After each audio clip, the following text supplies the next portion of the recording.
In the year 2023, a monumental shift occurred as India surpassed China, becoming the most populous nation on Earth with a staggering 1.4 billion people.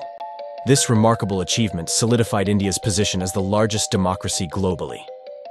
One of the key drivers behind India's ascent is its thriving tech industry, which has played a pivotal role in shaping the nation's economic landscape. The sector has not only contributed substantially to India's GDP, but has also become a vital source of employment opportunities, fostering overall economic growth. Companies like Tata, Flipkart, Zomato, Ola Cabs, and many more are making headlines globally. In the fiscal year 2022, the industry's revenue surpassed an impressive $200 billion, setting the stage for continued growth. Looking forward, the trajectory of India's technology industry appears promising, with projections indicating a path toward the $500 billion milestone by 2030. This upward trend positions India as a global leader in technology and knowledge services. However, India's current success stands in stark contrast to its past. Before the 1990s, India operated as a socialist nation, with the government holding monopolies in almost every sector. During this era, a substantial segment of the population, 3 out of every 4 individuals, participated in primitive agriculture, utilizing basic tools.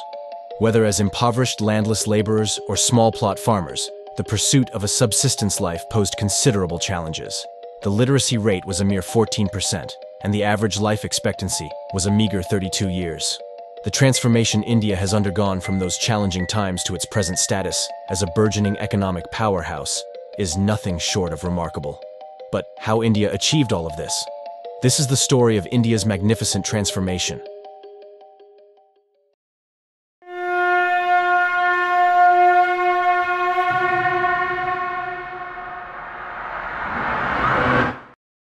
On the 15th of August 1947, India witnessed the peak of its struggle for independence from colonial rule, marking the dawn of a new era.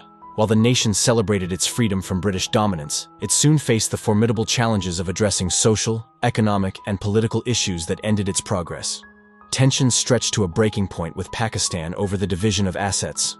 The Indo-Pakistan Financial Settlement of 1947 mandated that India pay 550 million rupees as the latter's share of the assets. Additionally, the partition gave rise to a significant refugee problem, with millions of non-Muslims moving into India and a substantial number of Muslims migrating to Pakistan.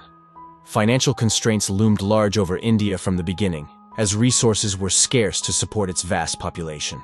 Nevertheless, in 1952, the country successfully conducted its first general elections, marking a historic moment in its history. Despite economic challenges, India, influenced by the USSR, embraced socialist policies in the 1950s by implementing centrally prepared 5-year plans that involved raising a massive amount of resources and investing them in the creation of large industrial state-owned enterprises. Most industries were given significant trade protections, so that their growth was not hampered by competition from more efficient foreign producers. An industrial licensing system was set up to ensure that private enterprises would not expand beyond the bounds that national planners had set for them.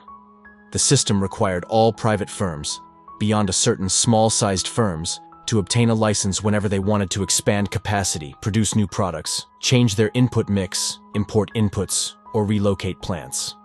The system put the activities of the private sector under significant control of the government, leading to an era which in Indian history is known as the License Raj. Efforts were also made to organize small farmers into cooperative societies, aiming to pool resources for modern tools and implements, while avoiding excessive dependence on foreign imports. All of this was done in a bid to prevent India from being too dependent on foreign imports. But by the late 1950s, as a result of such strategies, several problems were coming to the fore, which intensified in the 1960s and the 70s. Many state-owned enterprises were run on political rather than economic considerations, so they produced losses that drained government resources rather than augmenting them. Several enterprises were overstaffed and faced insufficient demand for what they produced. The case of the Haldia fertilizer plant exemplifies the inefficiencies. The plant was set up in the 1970s and employed 1,500 people. The workers and managers showed up regularly, kept the machine facilities clean and in working condition, and often received annual bonuses and overtime. But There was only one thing missing. The plant never produced even an ounce of fertilizer. Yet the government kept Haldia's lights on for 21 years. By the 1980s, a substantial number of influential people had come around to the conclusion that the government did not have the political and administrative capacity to successfully run a controlled economy that delivered on economic growth. In an attempt to address these issues, certain industries and business activities were exempted from licensing requirements in the late 1980s, fostering industrial growth. However, India fell short of fully embracing a liberal economy during this period. But this was all about to change in the next few years. Before further moving on, if you have watched this video so far, then please hit the like and subscribe button to support the channel.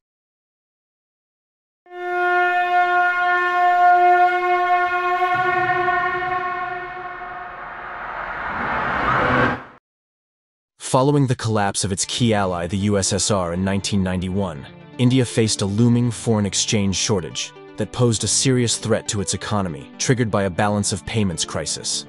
The country plunged into a severe recession, prompting the government to break away from its past policies. In response to the crisis, structural adjustment programs became imperative to secure loans from international financial institutions, including the IMF and World Bank. The pivotal moment in 1991 served as a catalyst for the Indian government to embark on a comprehensive economic reform agenda, commonly known as liberalization, privatization, and globalization, or LPG reforms. These reforms had far-reaching effects on the Indian economy, resulted in increased foreign investment, and a shift towards a more service-oriented economic landscape. One of the significant outcomes of liberalization was the abolition of the license Raj, removing licensing restrictions for all industries. In a bid to attract foreign investment, the government introduced a plan to pre-approve all investments up to 51% foreign equity participation, facilitating the infusion of modern technology and industrial development by foreign companies. The old policies governing foreign technology agreements were also dismantled to encourage technological advancement. Also, addressing the fiscal deficit was a key priority, which achieved by limiting government expenses. The success of these reforms was evident as from 1992 to 2005, foreign investment surged by an impressive 316.9%. India's GDP witnessed remarkable growth, soaring from $260 billion in 1991 to $2.3 trillion in 2018. The annual growth rate in GDP per capita accelerated from a modest 1.2% in the 3 decades after independence to a robust 7.5%. Despite the substantial contribution of the service sector to India's GDP, characterized by high productivity, it faced a challenge of low employment generation. This was particularly notable in rapidly growing subsectors such as software services, telecommunications, and banking, which are capital-intensive and require less labor compared to sectors like agriculture or manufacturing. India's manufacturing sector has also seen rapid growth after opening up to the world. But the growth rate slowed significantly after 2012, and it seemed like all the excitement about the Indian economy was coming to an end. But this was the silence before the storm.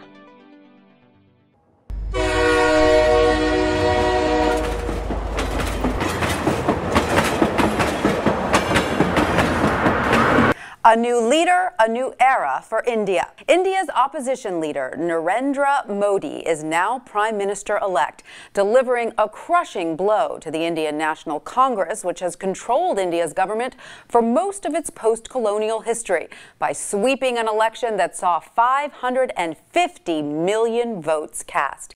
In 2014, Prime Minister Narendra Modi came into power, marking a transformative period for India's economic landscape. Under Modi's leadership during 2 consecutive terms, the country consistently emerged as one of the fastest-growing large economies. Between 2014 and 2022, India experienced an impressive average compound annual growth rate of 5.6%, propelling its economic development. Notably, the Modi administration made significant strides in reducing extreme poverty. World Bank data indicates a substantial decline, with the share of India's population living in extreme poverty decreasing from 18.7% in 2015 to 12% in 2021. Both urban and rural areas witnessed a drop in the percentage of people living below the international poverty line of $2.15 a day. Technological advancements played a pivotal role, with over 500 million bank accounts created for the poor, linked through the Aadhaar digital ID system, facilitating precise welfare transfers. India's digital ID system, Aadhaar, has helped direct welfare transfers precisely to the beneficiaries. The robust economic growth opened doors to the middle class for hundreds and millions of Indians, contributing to an inclusive economic expansion. Modi's government also prioritized public health and hygiene, launching nationwide campaigns, including the construction of public toilets, resulting in a steady decline in infant mortality. The country positioned itself as a model for digital infrastructure, bringing nearly 1 billion people online. India prides itself on its globally connected information technology sector, with a host of domestic and foreign companies clustered in southern India, especially around Bengaluru and Hyderabad, making the country the back office of the world. In between worldwide disruptions in the tech industry, characterized by project closures and layoffs following the pandemic, India maintained its resilience, demonstrating unwavering and sustained growth.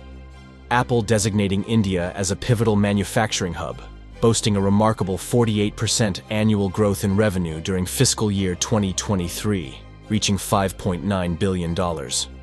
Meta also witnessed a robust 13% growth in gross ad revenue during the same fiscal year, emphasizing India's insulated economy during global recession concerns.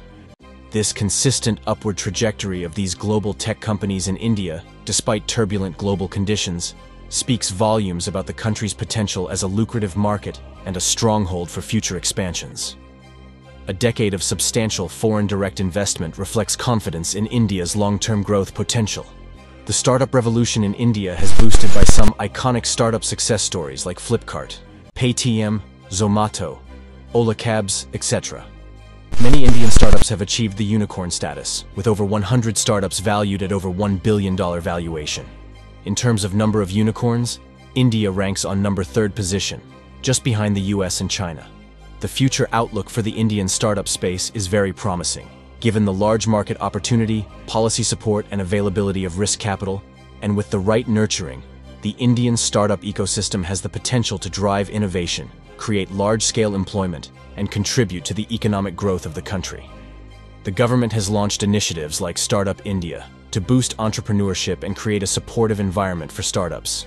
As India's population has reached 1.4 billion, it forecasts a dramatic expansion of its GDP, positioning the country to have the world's second-largest economy by 2075.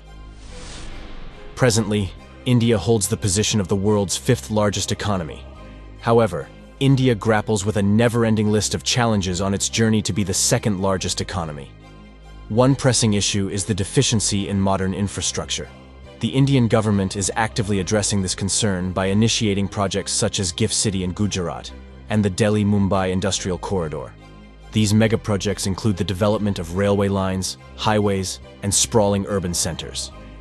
Despite these endeavors, the existing measures may fall short in supporting the demands of the world's most populous nation. Poverty remains a significant hurdle, with Mumbai, India's financial hub, commonly known as the slum capital. The education system, particularly in certain regions, ranks among the poorest globally. High levels of youth unemployment encourages many to seek opportunities abroad, leaving behind their homes and families. The lack of sufficient business opportunities exacerbates the challenge of absorbing the vast number of graduates into the workforce. Compounding these issues, a McKinsey report from a few years ago revealed that only a quarter of engineers in India were deemed employable, with some studies suggesting even lower figures. A recent survey by employability assessment firm Aspiring Minds indicated that a staggering 95% of Indian engineers lack coding proficiency. Wealth inequality in India is an escalating concern, exacerbated by the recent pandemic. Technological advancements have disrupted the job market, creating a gap in required skills. Presently, the demand for digital skills in India is 8 times greater than what is available, a gap projected to widen to 20 times in the future. These challenges collectively pose hurdles in India's pursuit of becoming the world's 2nd-largest economy. To navigate this path successfully, radical and transformative steps are imperative. The need for comprehensive development is paramount, and only time will reveal the outcomes of India's efforts to address these challenges on its journey to join the ranks of developed economies. we only hope for the best.